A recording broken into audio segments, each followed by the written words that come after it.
E aí, turma, massa?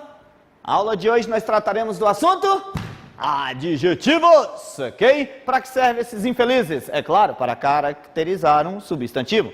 Mas, mister, eles diferem dos adjetivos de língua portuguesa? Claro, pois eles não concordam com gênero e número, são chamados assim de invariáveis, ok? Então, a invariabilidade de um adjetivo, ao não concordar com gênero e número, nós temos, por exemplo, a beautiful girl, uma linda garota ou uma garota bonita.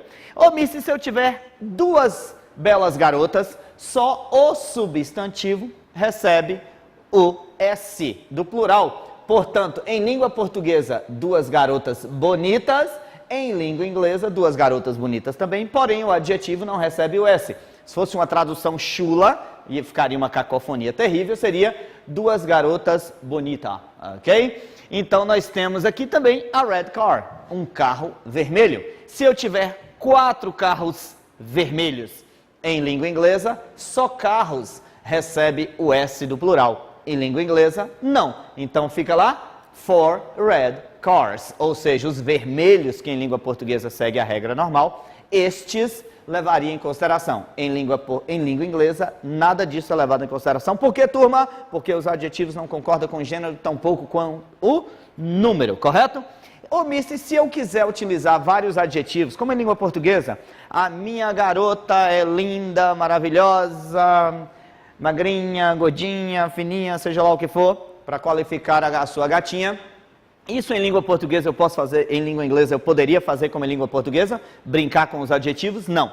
Caso eu queira qualificar ou caracterizar um objeto com mais de um adjetivo, eu devo infelizmente seguir essa ordem. Segundo a estrutura de Murphy e Cambridge, eles dizem o seguinte: caso eu queira qualificar ou caracterizar um objeto com mais de um adjetivo, eu devo seguir essa ordem. É o primeiro de qualidade, o segundo de dimensão, o terceiro de idade, forma, cor, padrão, até chegar ao 10º, que é substantivo. E daí vem aquela briga. Mister, o substantivo em língua inglesa sempre aparecerá após o adjetivo?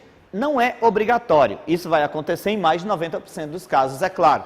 Mas imagine, quando eu digo she is beautiful, ok? Acabei de dizer, de usar o adjetivo após um verbo.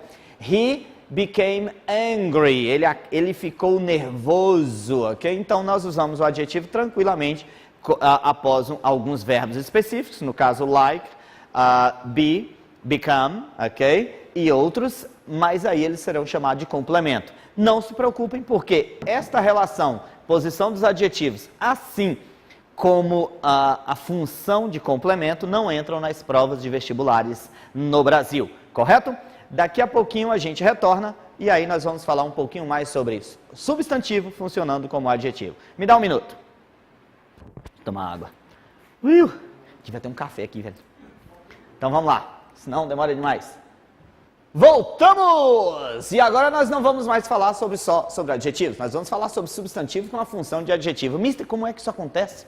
Simples! Todas as vezes que nós tivermos dois substantivos juntos, geralmente o primeiro estará caracterizando o segundo. Logo, tudo aquilo que caracteriza um substantivo, turma, em qualquer língua do mundo, será o quê? Um adjetivo. Então, em língua inglesa, quando nós tivermos dois ou mais substantivos juntos, o primeiro ou os primeiros entre eles estarão funcionando como adjetivos. Observe o seguinte, palavra street é um bom exemplo.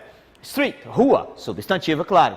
Mas se eu pegar a palavra street e atrelá-la a um outro substantivo, por exemplo, market, e aí nós teremos street market.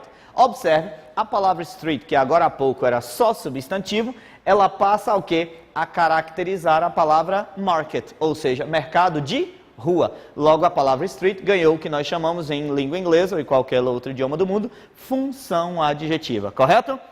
Mister, qual é a aplicabilidade disso para as nossas provas vestibulares Brasil? Simples, levando em consideração o que o Mister acaba de dizer, observe. Morfologicamente, as palavras Kobe e Japan. Kobe, uma cidade, Japan, um país. Nós já sabemos, cidade e país, então são dois substantivos, né? Na primeira linha do texto, devem ser classificados como adjetivo, substantivo, advérbio ou vocativo. Observe, Kobe, Japan and earthquake, que eu coloquei em destaque para a gente. Observe, um substantivo, outro substantivo e outro substantivo, Tio Mister disse o quê? Quando dois ou mais substantivos aparecem juntos e em sequência, é óbvio que o primeiro ou os primeiros entre eles aparecem com a função de adjetivo. Portanto, a palavra Kobe e Japan aparecem com função de adjetivo. Correto?